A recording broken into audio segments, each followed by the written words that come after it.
코로나 바이러스로 인해서 많은 분들이 어려움을 당하고 있습니다. 원래 중국산은 오래 가지를 않는데 이 코로나 바이러스로 인해서 지금 서울에 있는 어느 교회는 오늘 예배도 없답니다. 그 확진자가 다녀왔었던 교회라고 하는데요. 그런 일이 발생하지 아니하도록 예방수칙에 잘 따라주시고 또 이 환란의 때가 하나님의 보호하심으로 속히 지나갈 수 있도록 기도하면서 나아가시기를 바랍니다.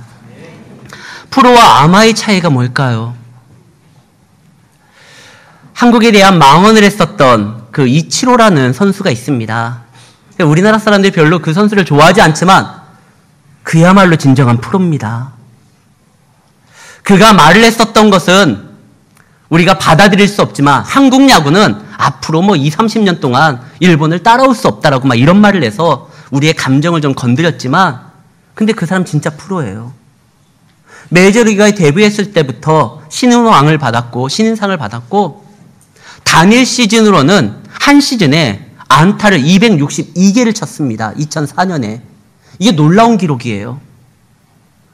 안타를 한 시즌에 240개 이상 친 선수가요. 역사적으로 10명이 있는데 그 이치로 빼고요. 나머지 9명은 1930년 이전 사람들이에요. 그러니까 현대 야구가 되면서부터 안타를 240개 이상 칠 수가 없어요. 근데 이 이치로는요. 262개를 쳤어요. 어떻게 그가 그런 가능하냐? 철저하게 자기 관리를 합니다. 그는 정말 프로예요. 그는 자기가 현역으로 뛸 동안 아침과 점심 메뉴가 한 번도 바뀐 적이 없습니다. 내가 잘못된 음식을 먹고 그날 컨디션이 안 좋아서 배가 안 좋아가지고 야구 경기에 집중할 수 없으면 안 되니까 그는요 현역으로 뛸 동안 아침 메뉴, 점심 메뉴가 늘 한결같이 똑같았어요. 그만큼 자기 관리에 철저했습니다.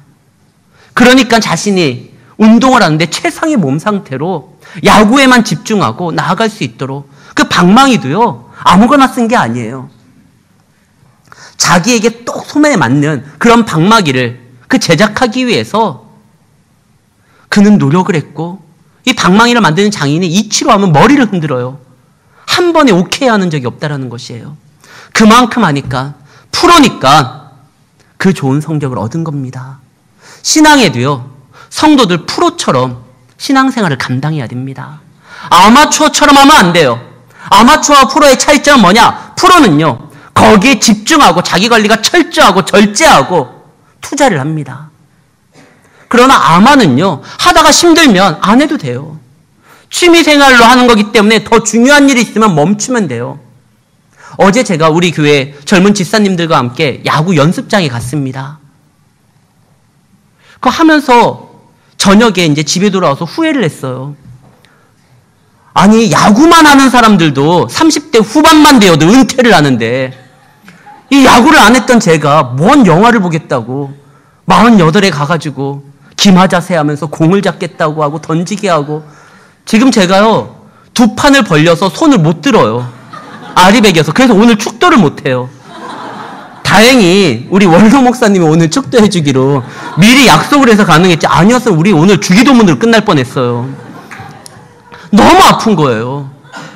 다음 주에 또 있다고 하네요. 안 가려고요. 제가 프로가 아니기 때문에 거기에 올인할 필요가 없어요. 아마는 그래요. 취미생활로 하다가 뭔가 더 중요한 게 있으면 멈출 수가 있어요. 근데 신앙생활을 이렇게 아마추어처럼 하시는 분들이 있어요. 취미생활로. 뭔가 주일날 어디 갈 데 없으니까 그 다음에 왠지 교회 안 가면 찜찜하니까 그래서 진짜 아마추어처럼 신앙생활 하시는 분들이 있어요. 그러나 우리가 상대하는 저 악한 영의 세력은 프로입니다. 에베소서 6장에 보면 우리의 싸움은 혈과 육의 싸움이 아니라 악한 영들과의 싸움인데 이 사단은요 우리를 넘어뜨리기 위해서 우리를 흔들기 위해서 아예 작정하고 달려드는 프로예요. 그 프로에 우리가 아마처럼 신앙생활을 감당하면 넘어질 수밖에 없어요. 오늘 성경에 보면은 신앙생활을 아마추어처럼 했던 사람이 등장을 합니다. 그게 야곱이에요. 야곱은 모태신앙입니다. 야곱의 집은요, 구약의 교회였어요. 오직 이삭의 집에만 하나님의 말씀이 있었고 약속이 있었습니다. 아브라함에게 하나님께서 허락한 그 약속이 이삭의 집에 있었던 거예요. 그곳에서 신앙생활을 했었던 이 야곱인데 프로처럼 하지 않았어요.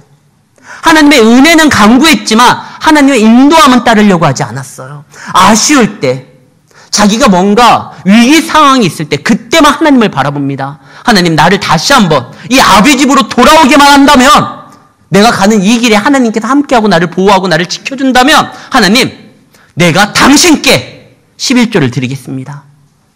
내가 하나님 당신께 예배의 단을 쌓겠습니다.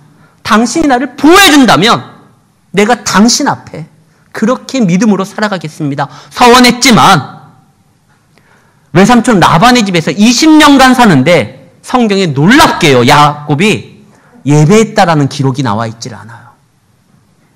분명히 하나님 앞에 형의 눈을 피해서 쫓겨나갈 때, 위기의 순간 때, 절대 고독의 순간 때, 그때 하나님 앞에 기도하면서 내가 그렇게 살아가겠다라고 이야기했지만 그 위기의 순간이 좀 지나고 좀 살만하니까 그는 다시 예배자의 자리로서 돌아오질 않습니다. 아마추어처럼 행동을 하는 거예요. 그러다 이제 그가 하나님께서 이제 20년간 하나님이 그동안 참았어요. 그가 말씀을 지키기를, 약속을 지키기를, 그 서원을 지키기를 하나님께서 20년간 참았는데 야곱이 돌아올 생각을 안 해요.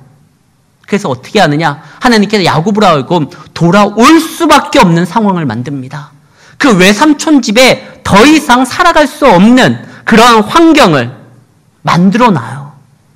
외삼촌이 예전과 같지 않아요. 여기 있다 큰일 날 것 같아요. 그래서 할 수 없이 야곱이 이제 돌아갑니다. 아버지의 집으로 가자. 근데 그 아버지의 집에 가기 위해서는 누구를 만나야 되느냐? 지난주에 이야기했지만 형 에서를 만나야 됩니다. 이 부담스러운 만남 앞에 야곱이 기도를 합니다. 그 기도가 굉장히 괜찮아요. 하나님, 내가 이제 아버지 집으로 돌아가려고 하는데 나의 생명을 찾는 자가 있습니다. 형 에서의 만남이 부담스럽습니다. 그러나 내가 왜 돌아가야 되느냐? 하나님과 약속했기 때문에, 그곳에 하나님의 은혜가 있기 때문에, 하나님께서 나보고 돌아오라고 했기 때문에 내가 신앙으로서 돌아가려고 하는데 어려움이 있습니다.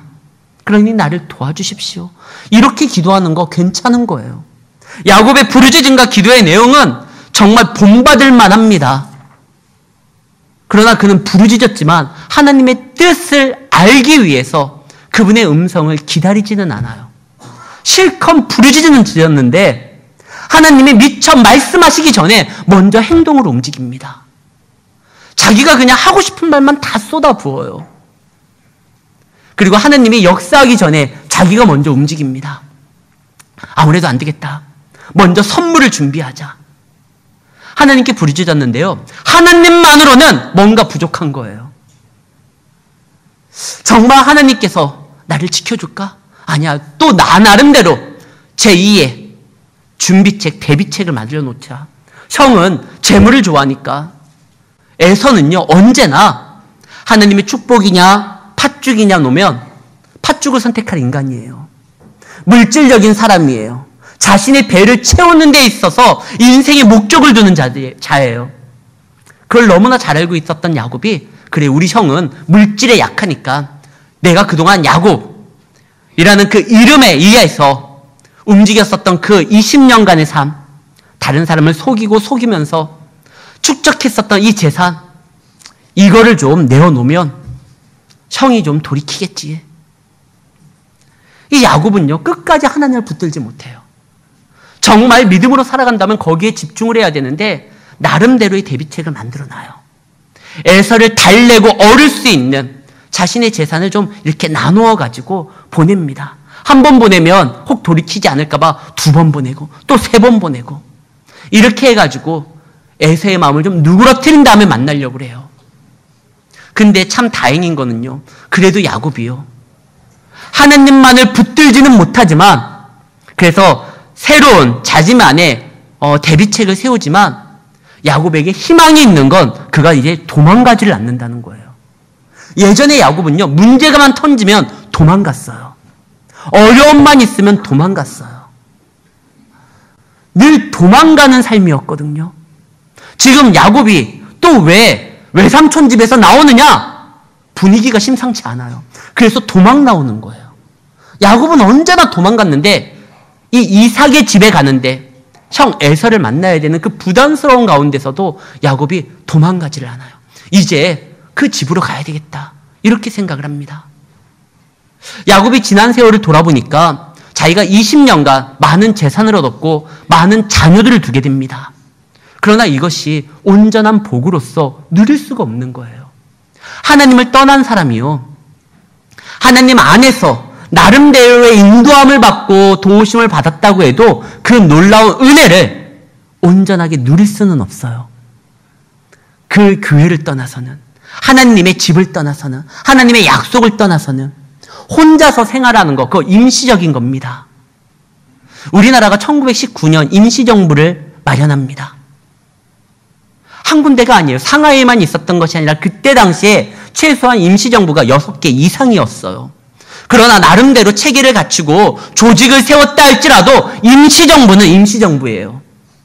주권을 빼앗겼고 나라를 잃었기 때문에 임시적으로 해온다 할지라도, 많은 사람들이 지지한다 할지라도 온전하게 정책을 펼 수는 없습니다. 말 그대로 임시예요. 교회를 떠나도요, 하나님의 인도함을 받습니다. 하나님의 도우심을 받습니다. 그러나 일시적인 거예요. 온전히 나의 것으로서 은혜를 누리려고 하면 하나님이 세우신 교회전으로 나와야 됩니다. 그리고 머리이신 예수님의 인도함을 받아야지만 성도들과 함께 교제를 나누고 직분자로서 역할을 감당하고 책임을 져야지만 하나님의 은혜가 나의 것으로서 온전하게 누릴 수 있는 그런 상황이 연출이 되는 거예요. 지금 이삭의 집을 떠나서 아무리 복을 받았다 할지라도 야곱은 그걸 누릴 수가 없는 겁니다. 그걸 깨닫고 야곱이 이제 아버지 집으로 가야 되겠다. 아버지 집에만 약속이 있는 것인데 내가 그 집을 가겠다. 부담스러운 만남 이겨내겠다. 그래서 나름대로의 대비책을 세워놓습니다. 근데 그 대비책이 그를 살릴 수가 있는 게 아니에요. 그러다 갑자기 어떤 사람이 등장해가지고 야곱을 잡습니다. 여기 씨름한다고 되어 있는데요. 이건 좀 완곡한 표현이고 몸싸움이에요. 어떤 사람이 갑자기 나타나서 야곱과 씨름합니다. 야곱이 홀로 남겨졌을 때 그가 가장 고독한 그 순간에 누군가 나타나요. 누군가 나타나서 자기를 자꾸 막 넘어뜨리려고 하는 겁니다. 야곱이 여기에서 지면 안 되겠다고 본능적으로 생각을 하고 붙들어요. 이 사람이 누굴까? 에서가 보낸 사람일까? 아니면 라반 외삼촌이 자기를 이제 놓아준다고 했는데 마음이 바뀌어서 외삼촌이 보낸 자객인가? 아니면 광야에서 홀로 남겨진 사람만 노리는 산적인가? 야곱이 모르지만 누군가 나타나서 다쪼고쳐 자기를 붙들고 막 씨름하려고 하는데 여기에서 넘어지면 안 되고 지면 안 되겠다고 해서 꽉 붙집니다. 붙들고 움직이는데 야곱이 깨닫게 되는 거예요. 자기가 할 수 있는 모든 방법과 수단을, 기술을 사용하는데 이 사람이 넘어지지를 않아요. 야곱의 이름의 뜻이 뭐죠? 발 뒤꿈치를 잡았다라는 거와 또 하나가 속였다라는 거예요. 이것이 같은 말이에요. 고대운동 아시아 때 이 목자들이요, 들에서 양을 칠 때 심심하니까 목동들끼리 씨름을 합니다. 이 씨름 기술 중에 하나가 넘어지는 척하면서 상대를 방심시키고 그의 발 뒤꿈치를 잡아채가지고 넘어뜨리는 그 씨름의 방법이, 그러니까 상대를 속여서 그의 발꿈치를 잡아가지고 넘어뜨리는 것이 바로 이 야곱의 이름이에요. 야곱의 전매 특허가 뭐냐? 사기예요. 다른 사람들을 그렇게 속였어요. 에서도 속였고 형도 속였고 아버지 이삭도 속였고 심지어 야곱은요, 하나님도 속일 수 있다고 생각을 했어요. 하나님도 얼마든지 내가 어르고 달랠 수 있다 생각을 했어요. 하나님, 나 돌아오게 하면 당신에게 11조도 드릴게요. 당신에게 예배도 드릴게요. 당신에게 서원한 모든 것들을 또 이룰게요. 하나님도 속일 수 있다라고 생각을 했어요. 그랬던 야곱이 자기의 속임의 기술을 자꾸 발휘를 하는데 지금 나와 함께하는 이 사람은요, 넘어가지를 않아요. 그 속임이 통하지를 않아요. 그 야곱이 너무나 답답한 거예요. 이 기술도 써보고 저 기술도 써보고 나름대로 자기가 자신 있어 하는 이 씨름 분야에서 그를 넘어뜨리려고 하는데 안 돼요. 그러다 보니까 깨닫게 됩니다. 그가 누구냐? 하나님이었다는 거예요. 야곱은 그를 분명히 하나님으로 압니다. 그래서 나중에 확인하기 위해서 당신의 이름이 무엇입니까? 물어보고 그 다음에 그곳의 이름을 뭐라고 짓죠? 브니엘. 내가 하나님을 만났다라는 곳이라고 해서 그 자리를 브니엘이라고 져요. 근데 야곱이요. 그분이 하나님이라는 걸 알았을 때 울면서 매달립니다. 오늘 우리가 읽고 있었던 이 창세기 32장에서는 야곱의 눈물이 나오지를 않아요. 그러나 호세아서 12장 4절에 보면은요. 이제 화면이 나오죠. 같이 읽겠습니다. 천사와 겨루어 이기고 울며 그에게 간구하였으며 하나님은 베델에서 그를 만나셨고 거기에서 우리에게 말씀하셨나니 이 호세아 선지자가 야곱에 대해서 이야기를 하는 겁니다. 야곱이 거기에서 천사를 만났다라고 하는데 하나님이에요. 하나님을 만나면서 어떻게 됐다? 울면서 간구했어요. 지금까지 내가 하나님을 속이고 세상을 속이고 형제를 속이고 아버지를 속이고 내 나름대로 열심히 살아왔는데 야곱은요. 비록 속였지만 사기꾼이었지만 부지런했어요. 야곱의 인생을 보면 야곱이 한순간도 가만히 있지를 않아요. 야곱 참 부지런했어요. 정말 최선을 다하고 살았었는데 그 결과가 뭐냐? 절대 고독이에요. 혼자만 남겨지는 거예요. 이제 확실한 죽음이 문제가 자기 눈앞에 이 해가 뜨게 되면은 날이 밝게 되면 에서가 400명의 사람을 이끌고 자기 앞에 설 겁니다. 난 여기 감당할 수가 없어요. 이 철저한 외로운 가운데 혼자 남겨졌었던 그 야곱이 지금 낯선 이와 씨름을 하다가 그가 하나님이라는 걸 알아요. 나의 모든 방법을 동원했는데 넘어지지 않는 그분, 속지 않는 그분, 쓰러지지 않는 그분, 도대체 이분이 누군가 봤더니 하나님이에요. 하나님이라는 사실을 알았을 때 지난날의 자신의 삶이 주마등처럼 스쳐갑니다. 내 인생에 뭐 하나 내놓을 게 없는 거예요. 다른 사람들은 부러워합니다. 거구가 됐으니까요. 거부가 되었으니까. 자녀도 많았으니까.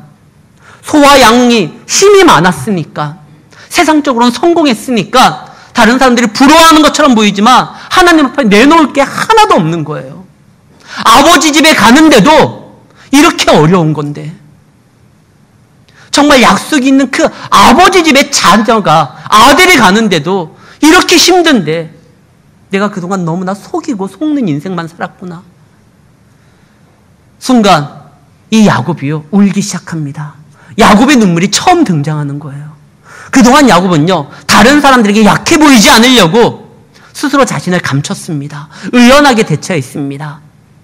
자기 아내와 첩들에게 그리고 자기 자녀들에게 약한 모습을 보이지 않았어요. 왜? 세상은요 약육강식이기 때문에 약한 모습을 보이는 그 순간 그 약함을 위로하는 것이 아니라 그것을 물고 넘어뜨리고 그것을 집요하게 공격을 하는 걸 알기 때문에 야곱은 그동안 약한 모습을 보인 적이 없어요. 약할 수가 없었어요. 그런데 하나님만 만나고 그분에게 붙들렸을 때 야곱이 터져나오는 눈물이 나옵니다. 자기가 잘못했다는 거예요. 그동안 하나님까지도 속일 수 있다라고 생각했는데 하나님은 속지 않는 분이에요. 넘어지지 않는 분이에요. 자기가 뭔가 수단을 방법을 다 동원해도 꿈쩍도 않는 분이에요. 그걸 알게 되었을 때 하나님 제가 잘못했습니다. 울기 시작합니다.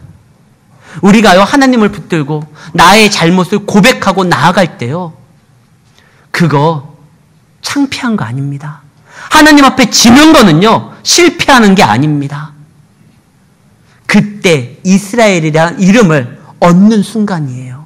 우리가 하나님 앞에 나의 모든 것들을 내어놓고 그분 앞에 고백하고 울면서 자복하면서 회개하고 하나님 한 분밖에 없습니다. 그분을 붙드는 그 순간이 나의 실패가 아니라 그때야말로 하나님의 자녀로서 변화되는 순간입니다. 야곱이라는 그 속인다라는 그 이름이 이스라엘이라는 하나님과 겨루어 이겼다라는 이름을 언제 받느냐? 그가 하나님 앞에 붙들려서 울면서 간구했을 때 그때 그 이름이 변하는 거예요. 하나님 앞에 너무나 아무 문제 없는 것처럼 살아가지 마십시오. 하나님 없어도 나는 내 인생 잘 살아갈 수 있다라는 것처럼 그렇게 보이지 마십시오. 하나님은 우리 속을 다 압니다. 우리의 약함을 압니다. 약함을 고백하는 것은 부끄러운 게 아니에요. 약함을 고백하기 때문에 우리가 곧 어떻게 된다? 고린도후서 12장에 보면 내가 약할 때 곧 강함이라고 그랬어요. 내가 약하기 때문에, 그러기 때문에 하나님의 능력이 내 삶 가운데 채워질 수가 있는 겁니다. 야곱이 이제 그걸 안 거예요. 그래서 하나님을 붙들면서 당신이 하나님이기 때문에 그걸 놓지를 않는 거예요. 근데 우리가 이런 질문을 할 수가 있습니다. 아니, 하나님이라는 걸 알았으면 처음에 에서가 보낸 사람인지 라반이 보낸 사람인지 아니면은 산적인지 몰라가지고 지면 안 되겠다고 해서 끝까지 이기려고 그렇게 아둥바둥 했는데 하나님인 걸 알았으면 어떻게 해야 되죠? 이기려고 하면 안 되잖아요. 아유, 하나님 죄송합니다. 손을 놔야 되는 거잖아요. 근데요, 야곱은요, 이것이 하나님께서 자신에게 주는 테스트, 시험이라고 생각을 했습니다.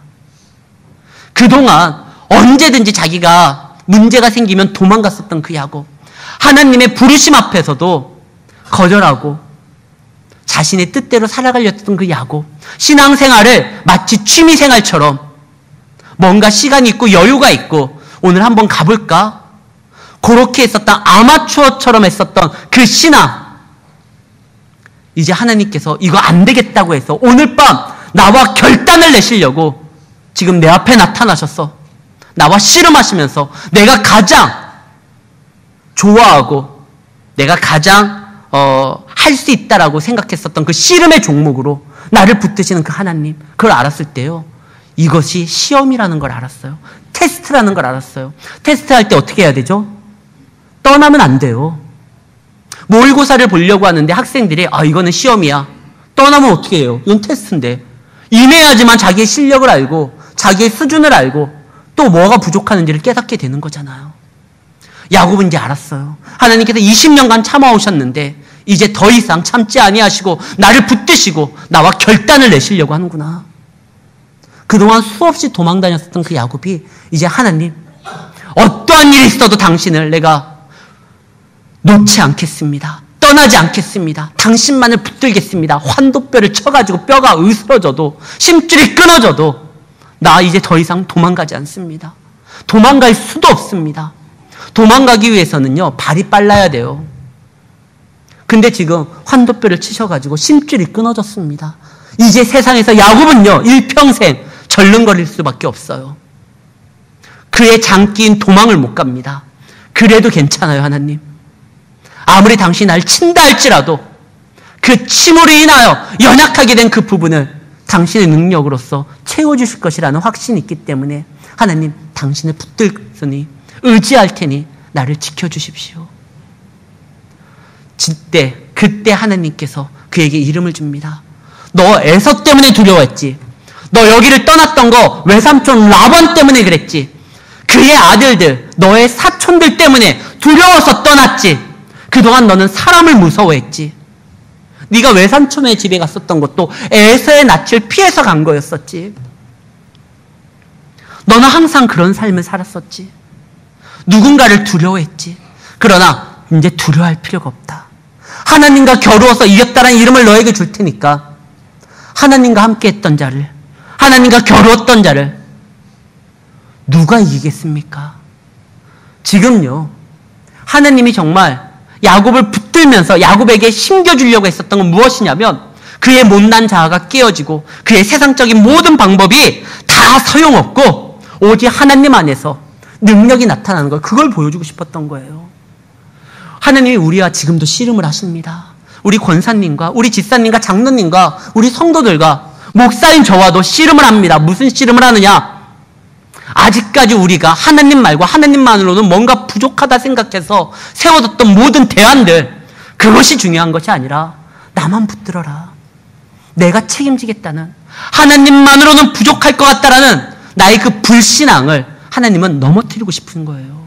그날 밤 하나님이 야곱과 씨름하면서 정말 꺾으셨던 거는요, 야곱의 고집이었고 야곱의 불신이었어요. 우리가 여호수아 6장 10절과 11절에 보면 이런 말이 나옵니다. 하나님께서 이스라엘 백성들이 얼마나 말이 많았는지를 몰라요. 광야에서. 하나님이 한마디 하면 10마디 했었던 것이 이스라엘 백성들이에요. 가라! 아니 그 길은 어렵고 힘들고 그 길에는 우리가 원하는 것들이 나타나지 않을 거고 하나님이 뭐라고 말만 하면 이 말 많은 백성들이 서로 막 이야기를 해요. 그때 하나님께서 여리고성을 돌라고 합니다. 여리고성을 점령할 때 여리고를 하나님이 무너뜨리잖아요. 근데 하나님의 입장에서 여리고 무너뜨리는 거는 아무것도 아니에요. 아니 하루에 하나님께서 천지를 창조할 때 보면 하루에 해달 별을 창조하시는 분인데 저 여리고 하나 무너뜨리는 게 뭐 대수예요. 눈 한 번 깜빡하면 그거 무너지는 거잖아요. 근데 그 여리고성을 무너뜨리는데 며칠이 걸립니까? 7일이 걸려요. 세상을 창조할 때 며칠 걸렸어요? 6일 걸렸잖아요. 7일째는 쉬었잖아요. 세상을 창조하는데도 6일밖에 걸리지 않았는데 여리고성 하나 무너뜨리는데 7일 걸려요. 근데 그 7일 동안 하나님께서 정말 무너뜨리고 싶었던 게 뭔지 아십니까?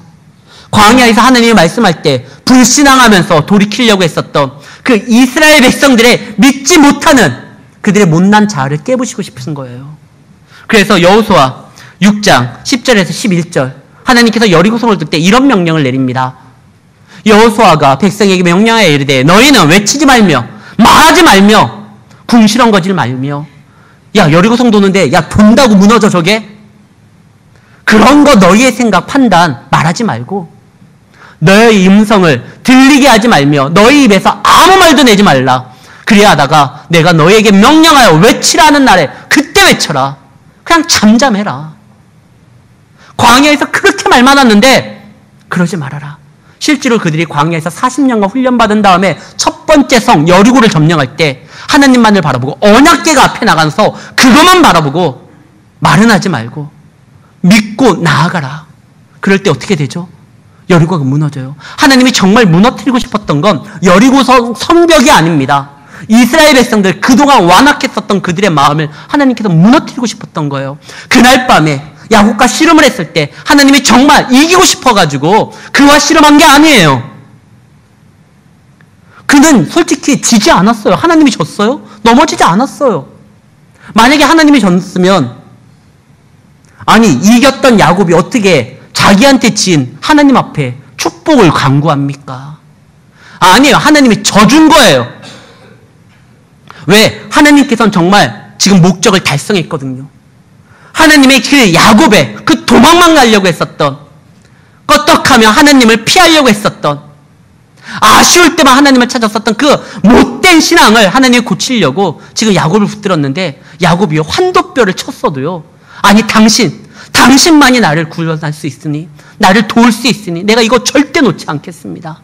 그걸 붙드는 거. 심지어 하나님이 야 이제 놔라 하는데도 내가 놓을 수가 없습니다. 하나님의 소기의 목적을 달성하는 거예요. 이제 야곱은요 하나님을 떠나려고 하지 않아요. 하나님만을 붙들어요. 그럴 때 어떻게 되죠? 그동안 하나님께서 주시겠다고 했던 아브라함을 통해서 주시겠다고 했던 그 가문의 축복을요 이 야곱이 속여가지고 뺏었잖아요. 형을 속이고 이삭을 속여서 뺏었지만 제대로 누리지를 못했어요. 그랬는데 이제는 하나님이 뭐라고 하느냐? 나는 너의 조부 아브라함의 하나님, 이삭의 하나님. 그 다음에 또 나오는 말이 뭐죠? 야곱의 하나님이라고 이제 말씀을 하십니다. 그동안 속였을 때는요 그러한 이야기를 들어본 적이 없어요. 그러나 이제 그가 하나님만을 붙들고 어떠한 난관 가운데서도 여호와만을 바라보고 에서가 400명을 끌고 온다 할지라도 내가 그동안 준비했었던 모든 것들 이게 중요한 게 아니라 하나님이 나를 지킨다고 하면 보호될 수 있고 정말 이 모든 것들이 사라진다 할지라도 하나님만이 나를 붙든다고 하면 그가 그동안 쌓았던 것들 있잖아요. 수많은 양과 소와 노비들이 있었잖아요. 근데 그거 다 형 에서 줘도 좋다는 거예요.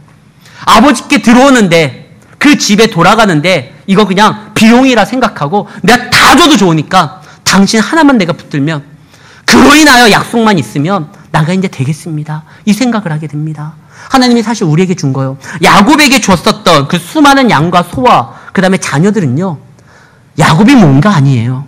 하나님이 허락하고 주신 거예요. 실제로 야곱이요, 자녀들의 이름을 지을 때요, 그 자녀들의 이름이 다 하나님과 연관되는 겁니다. 하나님이 주셨다는 거예요. 하나님이 주신 거는요, 이때, 이러할 때 사용하라고, 쓰라고 준 거예요. 하나님이 주신 걸 움켜쥐면 안 돼요. 하나님이 쓰라고 할 때, 주회전에 나올 때, 아버지 하나님께 나아가는 때, 그때 사용하라는 거예요. 우리에게 생명을 주신 이유, 은혜를 주신 이유, 우리에게 시간을 주신 이유, 우리에게 은사를 주신 이유, 달란트를 주신 이유, 그분을 붙들고 그분께 나아가라고 허락한 거예요. 근데 그분께 나아갈 때요, 그분께 드릴 때요, 우리께 사라지는 거 아닙니다. 지난번에도 말씀드렸지만 안식일 날 주회전에 나와야 돼요. 그러기 위해선 모든 일들을 다 멈춰야 돼요. 근데 하나님이 안식일을 뭐라고 했죠? 그날에 복을 줬다고 했어요. 주회전에 나오는 날에 복을 줬다고 했어요. 이 날이 손해가 아니라는 거예요. 세상 일을 멈추면 세상적으로 계산해보면 뭔가 마이너스 되는 것처럼 보이지만 하나님 복의 근원 앞에 나오기 때문에 주시는 분도 그분입니다. 그분이 허락해야지만 얻을 수 있는 겁니다. 그분 앞에 나와서 그분 앞에 내어놓는 거, 그거 손해일 수가 없어요. 지금 야곱은요, 철저하게 깨집니다. 다 없다 할지라도 이거 다 하나님 앞에 에서가 다 차지해도 좋으니까 당신만이 나의 하나님이 되시고 나를 지키시는 이가 되십시오. 그때요, 하나님이요, 이제 야곱의 하나님이 되시는 것을 부끄러워하지를 않아요. 나는 이제 아브라함의 하나님, 이삭의 하나님, 예전에는 사기꾼 야곱이었지만 이제는 이스라엘이라는 이름을 받았었던 그 야곱의 하나님이 되겠다. 그러면서 이제는 야곱에게는 항상 하나님의 보호하심이 있습니다. 그때서부터 야곱의 인생이 전혀 바뀌어요. 속임의 인생이 아니라 너 이제 더 이상 야곱이라고 하지 마. 속이는 자라고 하지 마. 너의 방식대로 살아가는 자라고 하지 마. 그렇게 안 살아가도 내가 책임질게. 남을 속이지 않아도, 네가 머리 굴리지 않아도 내가 책임질게. 왜? 너는 나와 겨루어서 이겼었던 이스라엘이라는 이름을 가졌으니까. 애서 두려워하지 마. 나와 겨루었던 네가 누구를 두려워해? 괜찮아. 실제로 이날의 사건을 통해 가지고 야곱이 달라집니다. 이제 어떠한 순간에서도요, 야곱이요, 하나님을 붙듭니다. 그리고 야곱이 가는 곳마다 뭐부터 하느냐? 예배의 단부터 세웁니다. 20년간 끊겼었던 라반의 집에서 세상에 몰두함으로써 재산 증식에만 혈안이 되었었던 그 야곱이요, 이제 그거 다 포기하는 그 순간 이제 하나님만을 보게 되고 그 하나님으로 인하여 축복이 되는데, 그가 하나님 앞에 포기했던 그것들 사라지질 않아요. 에서가 가져가려면 다 가져가라. 줬는데 어떻게 되죠? 하나님이 당신을 위해서 내어놓는 거에 대해서 야곱이 손해되게 만들지 않습니다. 오히려 복되게 만들어요. 그거 다 돌아오게 만듭니다. 야곱의 인생이 그때서부터 피는 거예요. 사랑하는 성도 여러분, 우리가 하나님 앞에 붙들렸을 때 그때야말로 우리의 참된 인생을 살아갈 수가 있는 것입니다. 하나님은 우리를 지키시는 자입니다. 하나님은 우리를 붙드시는 자입니다. 하나님은 우리를 대신하여 싸우시는 자입니다. 그분과 함께 했을 때 우리의 인생이 달라지게 되는 것입니다. 하나님 앞에 내어놓으시기를 바랍니다.